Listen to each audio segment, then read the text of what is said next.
I was a peculiar kid. I wasn't like everybody else. I was always I was always real joyous and real happy all the time. And my mom was a single mom, and she we grew up where my mom and my dad had divorced when I was like one, and so I really didn't get to, have a home where my mom and my dad were together. So my mom was a single mom, and we didn't really have much. My dad abused my mom. Um, and so she left, flew a plane, went back home to live with my grandparents, and um, so I was just in a single household with my mom, but my mom was always working, trying to make ends meet. And when I was younger, I went to this place called Jack and Jill, and because so my mother was Catholic, and my dad was Jew. And so you want to talk about a combination of from the world looking at from looking at the through the world's eye view. I looked like I was going to be in big trouble, right? Either I was going to be Jew or Catholic, both of which are very heretical and nothing that has to do really with the Lord Jesus Christ. But so I was with my mom until I was 13. Oh no, until I was 15. And life was very different. As you can imagine, if any of you have ever grown up in a single household, I was always with my grandma. Um, she was somebody that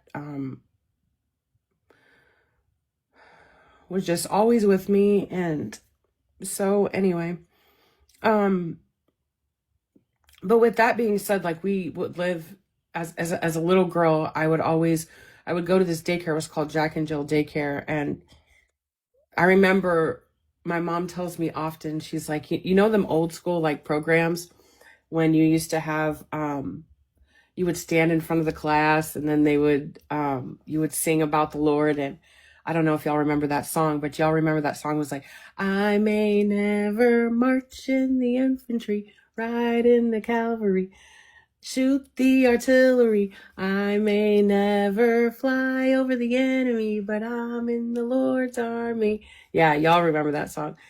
And I was the kid that was screaming it at the top of my lungs. And at the end, you would always say, yes, sir. And I was just like, I knew that I was in the Lord's army from the time that I was just a little girl.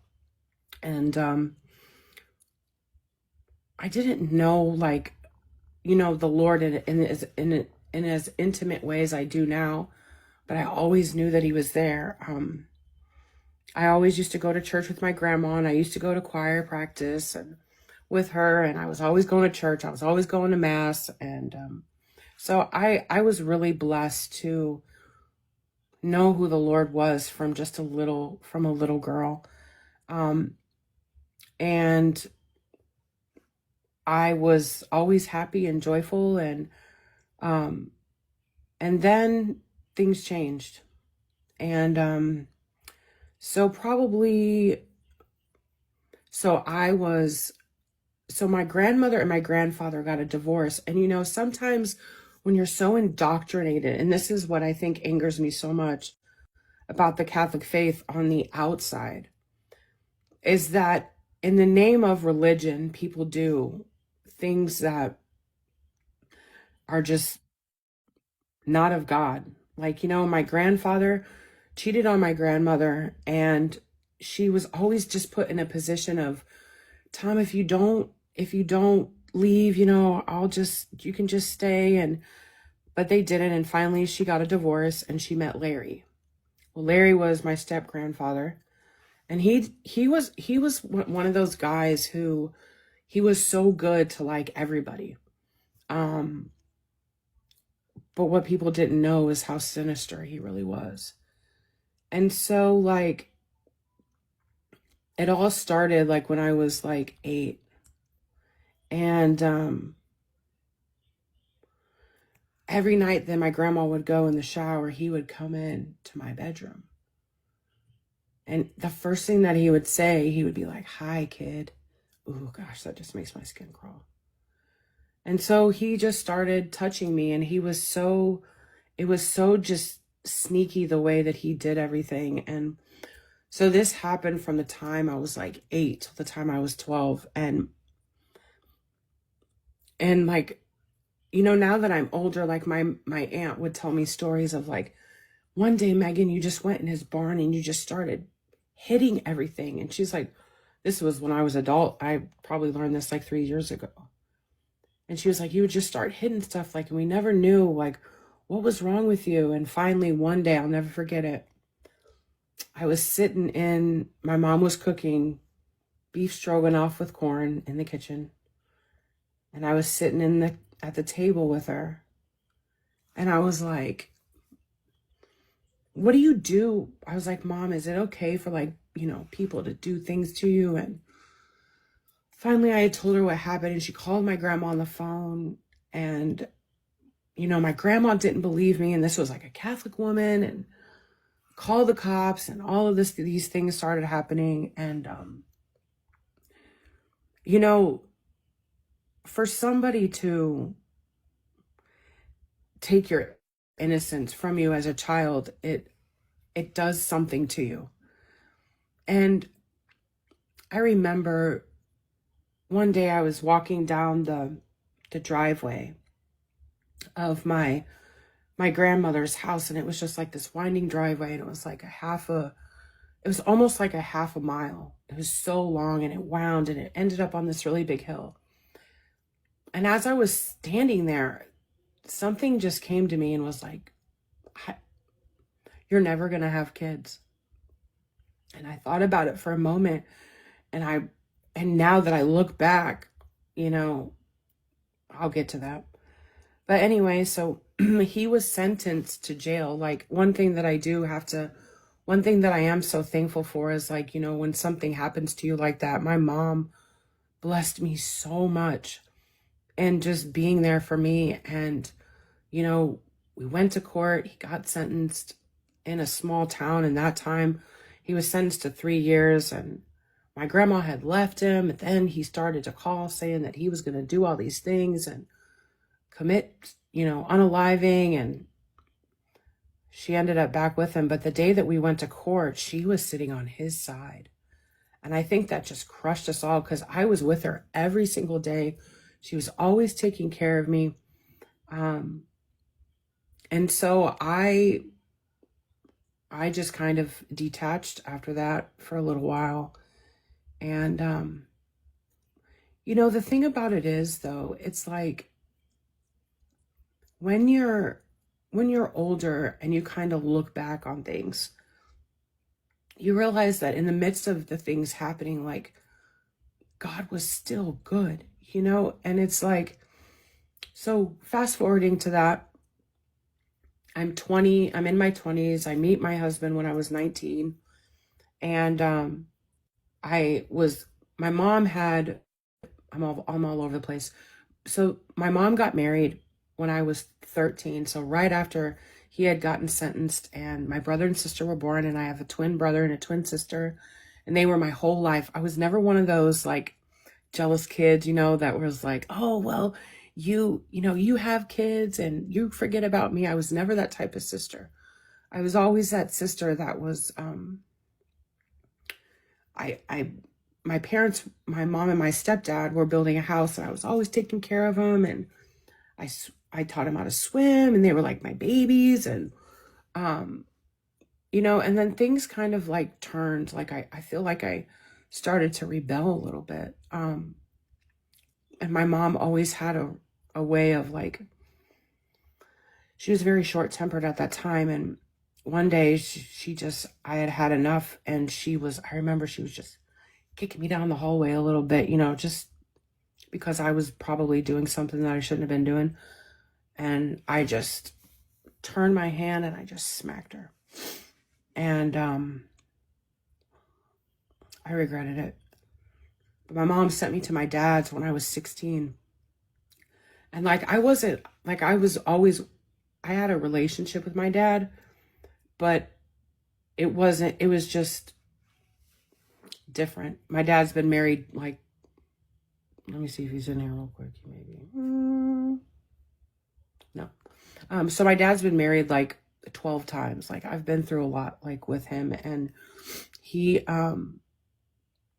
was very, he was narcissistic, and I know that he probably wouldn't say that now, but he was very, like, when I lived with him, like, I came with a check, and so because I came with a check, I was, like, treated, differently. I didn't get to go out. Like, if my friends wanted to, if I wanted to go out with my friends, like, I had to rub my dad's feet or do just crazy stuff, and my friends would end up having to rub his feet, and they would nail my window shut, like, thinking that I was going to sneak out. I was just never like that. And I was just, my stepmom was just a nightmare at the time. And, like, I started working when I was like 15, and like, they would, like, make me sign my paycheck over to them. And so I didn't have any money. I worked for nothing. And so, like, I would, like, start to, in the places that I would work, I would, take things. Like, if somebody paid for a sandwich that was cash, I'd put it in my pocket. And it's like, when you're working, same thing with Mariah. Like, you go through these things in your life that you just don't want to do, and it's not you, but you just did them because, like, you felt that how people were treating you and how people were to you, that you just had to, like, try at some point to get what was yours. Well, after 16, I found out, like, my mom had got me a car, and then my dad got it and then traded it in for a new car, and they kicked me out of the house when I was, 18, 19. And I looked back at my dad and I said, you are going to need me before I need you. And I had a backpack, $40, and a job. And I walked down the street, and my friend picked me up, and I stayed with her for a little bit until I could get an apartment. And then I met my husband. I've been married with my husband for 23 years. So God has really been so good to us. We've been through a lot too. But I think the thing for me was,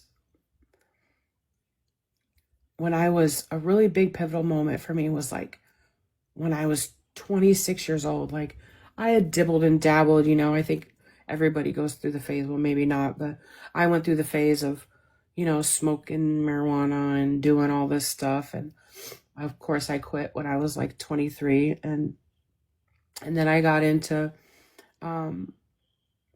other things, the drugs that make you, MDMA, all that stuff. So I did that for a little bit. But then I got to a point where I was like 26. And I was just so fed up, because I'm going to tell you something about the Lord.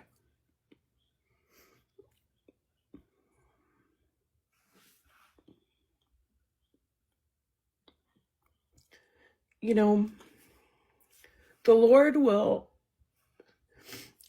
bring you around a mountain if it takes 40 years, just like he did the Israelites, in order to get you to the exact place that he has for you. And I have always talked about the Lord. All I did was talk about the Lord as a kid. I was always the Lord, the Lord, the Lord, the Lord all the time. So much so to, like, where my dad would be, Megan, if you tell me about that Jesus, SHIT, one more time, I just don't know what I'm going to do with you. All you do is try to talk to everybody about the Lord, and you push everybody, and it's annoying. So I was always one of those kids that, I considered, I was, knew who the Lord was when I was 10, but I just know that from the very beginning of my whole life, now that I'm older, I just always know that he was there. Well, my pivot moment in my life was when I was 26 years old. And you have these realizations when you get out of this stage where like you start to understand like why God gave you your parents. And although that your parents weren't perfect, and although your parents did things or acted in ways that they couldn't, you start to understand, well, my mom was 19 when she had me, and then she went to nursing school and she had a kid and she was a single mom, and she went through all of these things. And then my dad, like, he was abused by his dad, and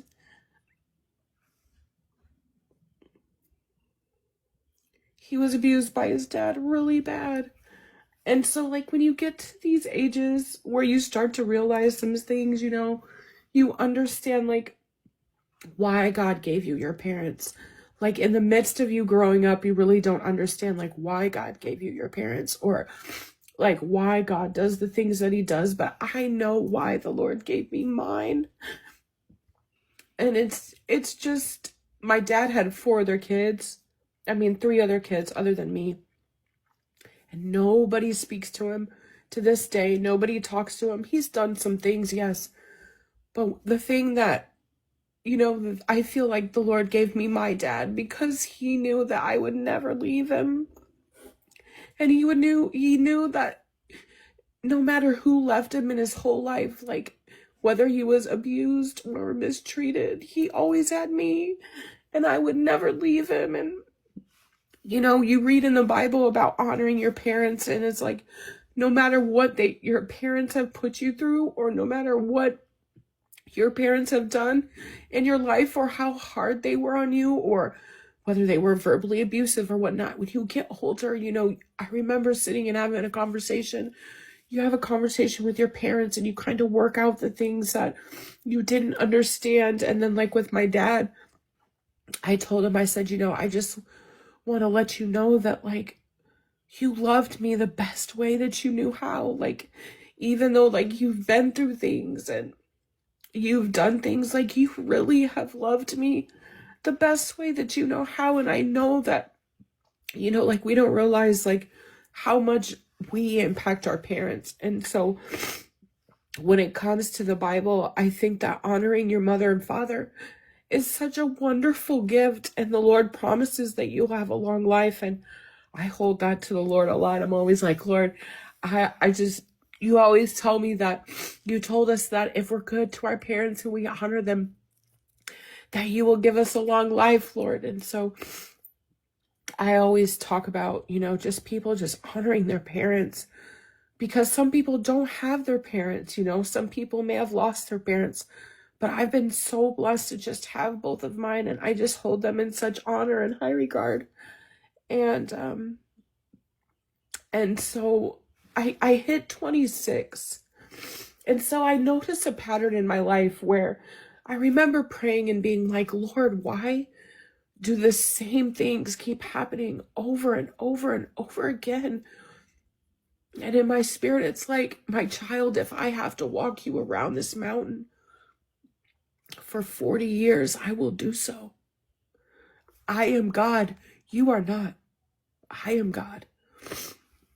And so in our lives, we get to these places where we realize that we're being walked around this mountain, so something's got to change, like. And so when I was 26 years old, I was in the living room in my apartment, and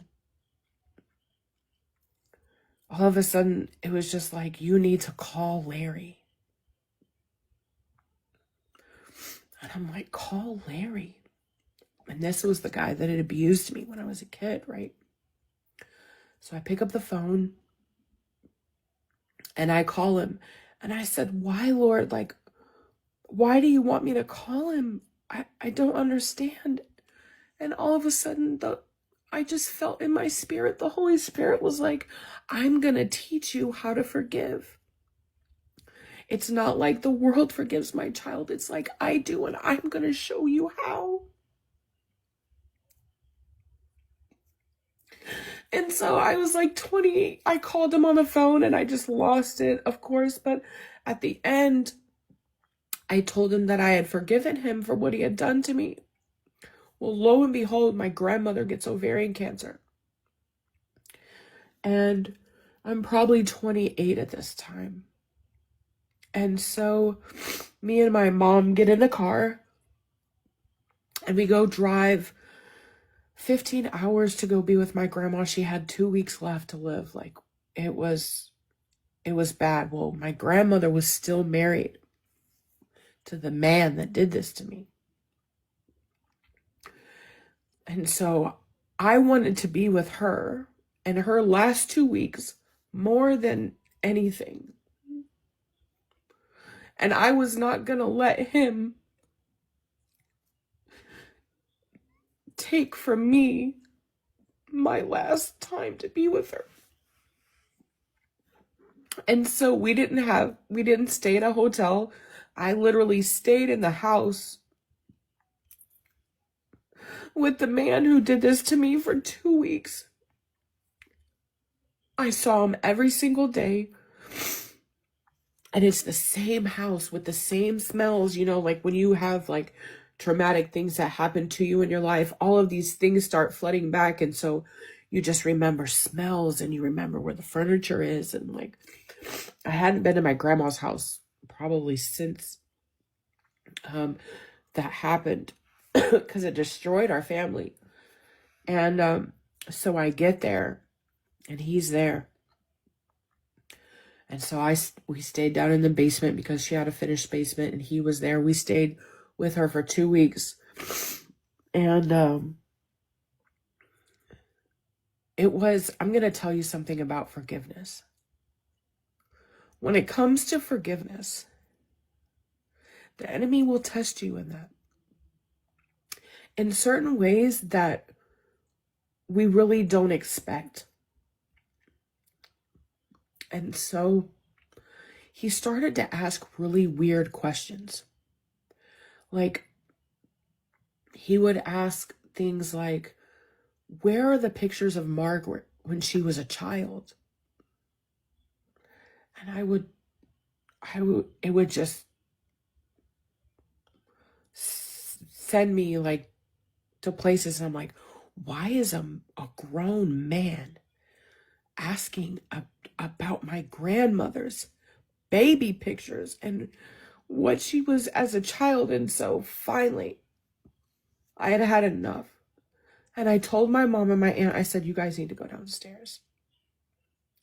So my grandmother was sleeping, of course, and he's sitting in this rocking chair in the living room. Sorry, I get a little overwhelmed.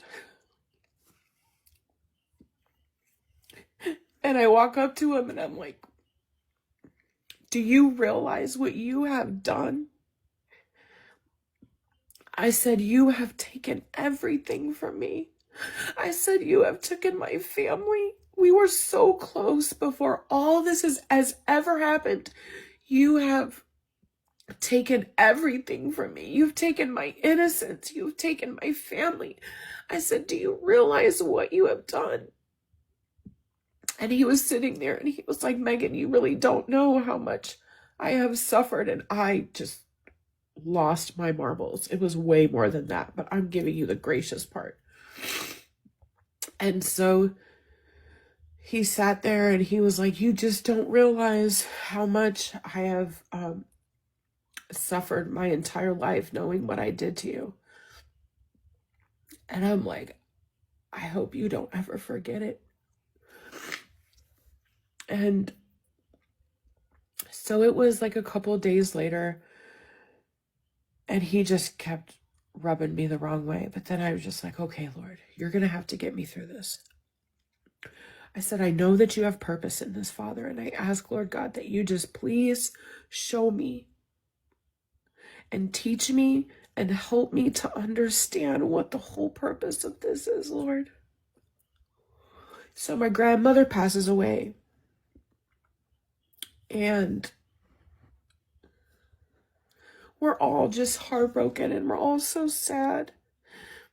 And I think it made me sad because she was such a wonderful woman and she stayed with a man that did this to her granddaughter. And me and my mom would talk about it all the time. And I just feel like she just got robbed and it just upsets me so much. But anyway, so after she passes away, we're waiting for the coroner's office to come, and Larry is sitting in the kitchen at this table.